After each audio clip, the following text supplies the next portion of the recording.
आजकल मैं देख रहा हूँ कि कमेंट सेक्शन में गिव अवे चल रहा है और इसलिए हमने डिसाइड किया है कि हम अपने $1 ट्रिलियन GDP में से 5 मांगा गिव अवे करेंगे to 5 lucky winners. And yes, हो सकता है कि तुम उनमें से एक हो सकते हो, लेकिन गिव अवे में पार्टिसिपेट करने के लिए तुम्हें अपने इंस्टाग्राम में जाना है, मेरे आईडी को ढूंढना है और अपने न्यूड्स भेजने हैं। एंड यस, 5 लकी विनर को मैं मांगा भेज दूंगा। House the deal?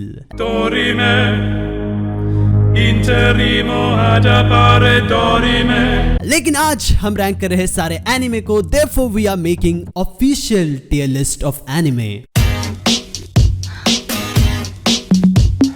I am proud to announce कि मोदी जी ने मुझे पर्सनली कहा है कि ये इंडिया का ऑफिशियल टियर लिस्ट होगा और इन फ्यूचर बच्चों को टेबल्स छोड़ के प्राइमरी एजुकेशन में ये पढ़ाया जाएगा, क्योंकि एज वी नो गाइस, बच्चे टेबल्स को एक्सप्लॉइट करते हैं। तुम्हें लग रहा होगा कि भाई मोदी जी को ये सब कैसे पता? भाई मोदी जी खुद ही एक ओटाकू है। नॉर्मल लुक से ये बड़े बियर्ड डैशिंग लुक्स क्यों? लड़कियां और ओपोनेंट तो पहले भी मर रहे थे। He is a cosplay artist.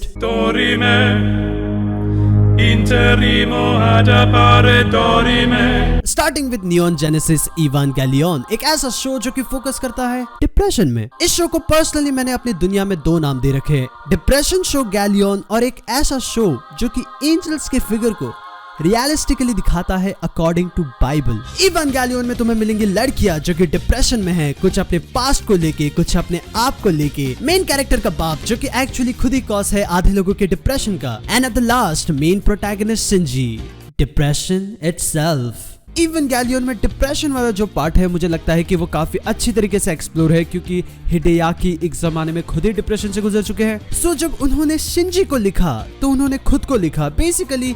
इसीलिए शिंजी का कैरेक्टर इतना वेल रिटन लगता है, क्योंकि हिडेयाकी है ही वो character, he has written himself. लेकिन अगर हम एंजल्स की बात करें, जो कि इस शो का एक सेकंड मोस्ट इंपॉर्टेंट एलिमेंट था, दिस वॉज नेवर एक्सप्लोर्ड। ये एक सीधा का सीधा एक सी ग्रेड हरकत है, लेकिन स्टिल जस्ट बिकॉज इसका पहला एलिमेंट काफी अच्छा है और वो काफी अच्छी तरीके से एक्सप्लोर्ड है, जो कि मेन थीम था ए ग्रेड एनिमे। मैं पर्सनली तुम्हें रिकमेंड करता हूँ कि तुम इवांगेलियन को जाके देखो। ये बहुत ही अच्छा एनिमे है, तुम्हारी लाइफ खुशियां से भर जाएगी। Life equals to very very fun. मेरा टोला नहीं आया टोला और अब भी खेल है खेले। नेक्स्ट हमारी लिस्ट में है Tokyo घूल।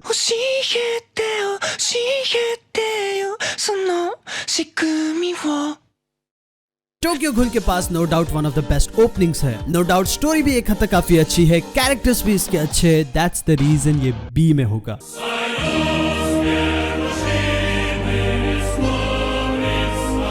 Coming to the third anime, one piece. तुम्हें लग रहा होगा कि ओ माय गॉड, दिन का हमें पहला S रैंक एनीमे देखने को मिलने वाला है। नहीं, one piece anime is actually trash. It's not like कि मैं यहाँ पे वन पीस की स्टोरी को एड्रेस कर रहा हूँ। अगर ये वीडियो होती रैंकिंग एवरी मांगा, देन मैं शायद से आंख बंद करके वन पीस को S रैंक पे रख देता। तुम्हें पता है एक्चुअली वन पीस कहाँ पे गलत होती है? मैं बताता हूँ। वन पीस का हर एक एपिसोड एक्चुअली 20 मिनट का होता है। 5 मिनट तुम्हारे ओपनिंग और एंडिंग में चले जाते हैं, just like every other anime. लेकिन वन पीस यहाँ पे तुम्हें पिछले 2 एपिसोड के फ्लैशबैक को दिखाता है। इसका मतलब अगर तुम एपिसोड 200 देख रहे हो तो तुम्हें एपिसोड 999 और 998 का एक्चुअली तुम्हें समरी मिलेगा। ओडा पिछले 20 साल से हफ्ते हफ्ते चैप्टर देते रहा और ये फ्लैशबैक दिखाते रह गए। मैं डैम देता हूँ, ओडा अपने ही एनिमे को देख के मुस्कुरा नहीं पाता होगा। जस्ट बिकॉज की ओडा की ये स्टोरी खास है, इसलिए ये एनिमे सर्वाइव कर गई। नहीं तो there is no passion, there is no vision, there is no aggression, there is no fucking mindset. Next हमारे लिस्ट में है high school DxD। There is no doubt high school DxD एक clearly एक masterpiece है of all time. मैं even मजाक भी नहीं कर रहा। हाई स्कूल DxD ने एक 16 साल के बच्चे के एक रियल ड्रीम को दिखाया। तुम्हें क्या लगता है 16 साल के बच्चे आखिर क्या सोचते? मेहनत करके गोल्स फुलफिल करूंगा, ड्रीम्स आर एवरीथिंग, या फिर फ्रेंड्स आर एवरीथिंग? कोई ये सब नहीं सोचता, बेनिफिट्स आर एवरीथिंग। और इनफैक्ट क्या नहीं है शो में, बड़ा मीडियम छोटा लॉलीज। ये एक होलसम शो है जो कि no doubt S rank deserve करता है, लेकिन कुछ पर्सनल टर्म्स एंड कंडीशंस के चलते मैं इसको S रैंक नहीं दे सकता। No doubt A rank anime. हसदे चेहरिਆਂ ਦਾ ਮਤਲਬ ਇਹ ਨਹੀਂ ਹੁੰਦਾ ਕਿ ਉਹਨਾਂ ਨੂੰ ਕੋਈ ਤਕਲੀਫ ਨਹੀਂ ਹੁੰਦੀ। ਉਹਦਾ ਮਤਲਬ ਇਹ ਹੁੰਦਾ ਕਿ ਇਹਨਾਂ ਨੂੰ ਤਕਲੀਫਾਂ ਨਾਲ ਡੀਲ ਕਰਨਾ ਹੁੰਦਾ। बिल्कुल सही। अरे कोई नहीं गाइस, सबसे ऊपर नहीं हुआ तो क्या हुआ, दिल के पास है। इस बात को समझो। बेस्ट और फेवरेट में फर्क होता है। DxD भले ही बेस्ट के लिस्ट में सबसे ऊपर नहीं आ सकी due to terms and condition, लेकिन नेक्स्ट हमारे लिस्ट में है rent a girlfriend. Rent a girlfriend मुझे पर्सनली एक चीज में काफी अच्छा लगता है बाकी एनिमे में, जहाँ पे लोग एनिमे को देख के टॉक्सिक बनते, रेंट अ गर्लफ्रेंड को देख के लोग फनी बन जाते। अगर तुम्हें कभी भी ऐसा लगे मीम्स, कॉमेडी वीडियोस, तुम्हारा फेवरेट यूट्यूबर तुम्हें आजकल नहीं हंसा पा रहा, बस एक बार तुम रेंट अ गर्लफ्रेंड के फैंडम को देख लेना। माय गॉड, इतनी हंसी आएगी, मजा आ जाएगा। लेकिन अगर हम बस एनिमे की बात करें, अगर हम इसमें कुछ चीजें हटा दे, बस कुछ चीजें, देन शायद से हम इस एनिमे को रैंक देने लायक बना सकते। और point to be noted, Ruka is the best girl. Coming to the next anime, JoJo bizarre O.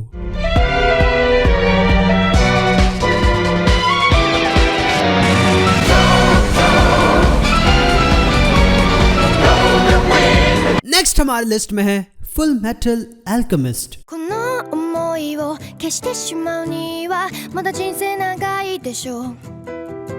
Full metal alchemist, हाँ वही एनिमे जो कि लॉ ऑफ कंजर्वेशन से इंस्पायर्ड है। देयर इज नो डाउट, अगर हम बस स्टोरी या फिर कैरेक्टर को देखें तो ये anime actually S rank deserve करती है। लेकिन ये एनिमे दर्द देती है फॉर डॉग लवर्स। भाई मुझे बिल्लियों का सहारा लेना पड़ा था ताकि मैं रिकवर हो सकूं। फुल मेटल अल्केमिस्ट मिल गया तुमको अब एक negative point, A rank. Guys, जो भी एनिमे कुत्तों के साथ गलत करे उसको एस रैंक नहीं मिलने वाला।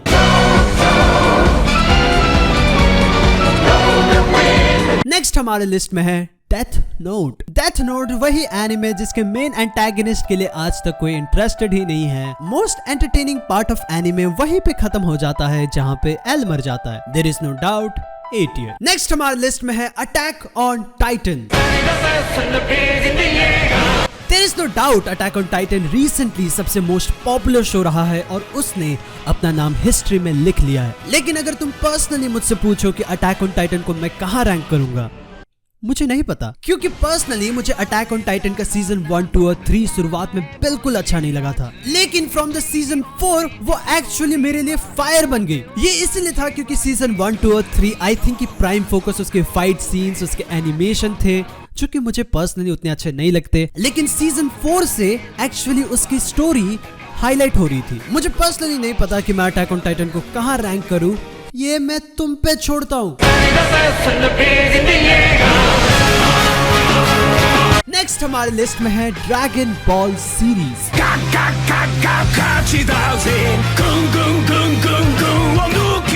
No doubt dragon ball actually मेरे लाइफ में one of the best series रहा है। लेकिन इस चीज में कोई डिनाई नहीं है कि ड्रैगन बॉल आजकल बिल्कुल मेहनत नहीं कर रहे। ड्रैगन बॉल जी से उसके लिए एक ही प्लॉट रहा है, एक नए ओवर पावर विलन को इंट्रोड्यूस करना और फिर ये साइयंस उनको हराएंगे। एटलीस्ट एक्सेप्ट गोकू, अरे किसी को तो ट्राई दो। ड्रैगन बॉल सुपर सी रैंक। लेकिन ड्रैगन बॉल जी को मैं थोड़ा सा ऊपर रखना चाहूंगा क्योंकि तब उन लोगों ने आलसपन दिखाना जस्ट शुरू किया था और इनफैक्ट ड्रैगन बॉल जी में उन लोगों ने कुछ एटलीस्ट किया तो था। Gohan actually defeated Cell. Dragon ball G B rank. लेकिन अगर हम बात करें ड्रैगन बॉल की, हम बात कर रहे हैं एक क्लियर मास्टरपीस के बारे में। इस शो में एक्चुअली हर एक चीज था, एक्शन, कॉमेडी, न्यू प्लॉट, ये हर एज के लोगों के लिए बना था और ये एक्चुअली उस चीज में सक्सेसफुल भी हुआ। Dragon Ball S rank.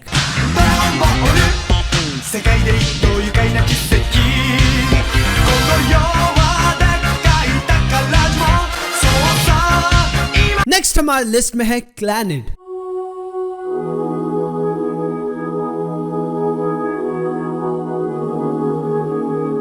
Emotional harem show. Personally मुझे टोमियो का one of the most dumbest main character लगता है इन एनिमे।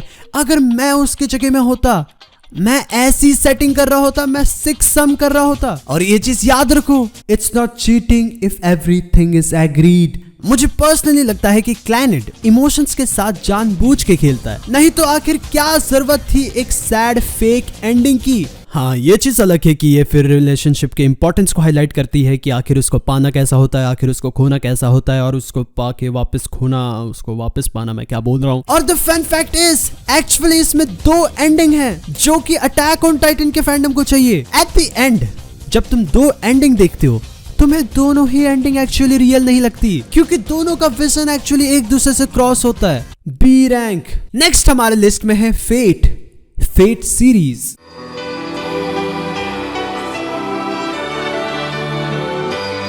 अगर हम स्टार्ट करें फेट 0 से, ये बहुत ही अच्छा शो है, लेकिन उसके बाद क्या, ये शो अपने ही जॉनर को भूल जाता है। फ्रॉम अ डीप शो, जो कि कुछ लोग इस एनिमे को बुलाते हैं, ये एक हारेम एनिमे बन जाता है। फेट की 60% ऑफ एनिमे फैंडम एक्चुअली वही है। B rank. नेक्स्ट हमारे लिस्ट में है Naruto.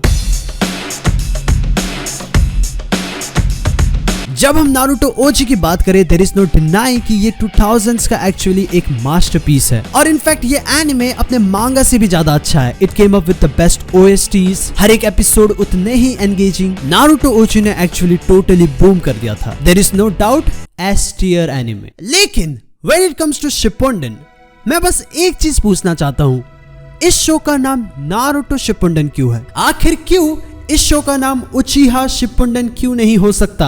उचिहा was the one of them who actually founded the village। उचिहा के पास ही असल में सबसे अच्छी शक्लें थी। उचिहा के पास ही असल में सबसे बड़ा हीरो था। उचिहा के पास ही असल में मोस्ट बैडएस कैरेक्टर था। उचिहा के पास ही one of the most well written character था। उचिहा ने भी असल में दुनिया को बचाने में हेल्प की। उचिहा ने ही असल में सबसे ज्यादा सफर किया। उजुमाकी बस दो चीज करते हैं, एक विलेज को बचाता है और दूसरा विलेज को तबाह करता है, और दूसरे वाले के पास उचिहा का ही रहने का था।